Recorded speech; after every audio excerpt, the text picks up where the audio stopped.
From year to year, the Moon never seems to change. Craters and other formations appear to be permanent now, but the Moon didn't always look like this. Thanks to NASA's Lunar Reconnaissance Orbiter, we now have a better look at some of the Moon's history.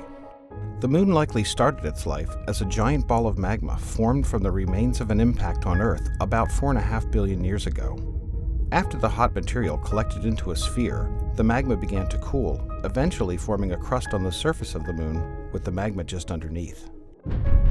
Around 4.3 billion years ago, a giant impact battered the Moon's south pole, forming the South Pole Aitken Basin and sending debris as far as the opposite side of the Moon. This impact marked the beginning of a period that would cause large-scale changes to the Moon's surface.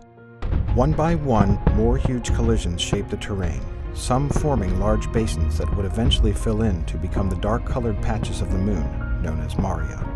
They began as normal craters, but soon started to change due to the size of the impact on the relatively thin crust. Because the Moon had not yet fully cooled on the inside, lava began to seep out through the cracks caused by the impacts.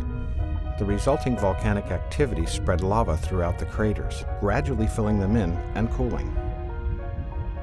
Because of the high iron content of the basalt in the rock, the maria reflect less light and therefore appear darker than the surrounding highlands of the Moon.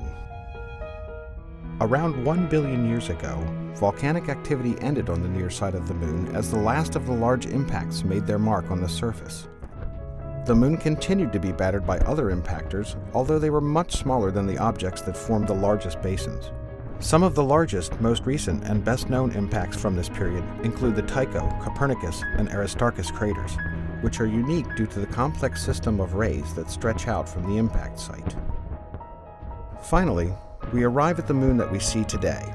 Though the surface continues to be affected by impacts, the rate has slowed down drastically to the point where the Moon appears unchanging to the human eye, as a permanent record of its own history, and a glimpse of how craters may have formed here on Earth.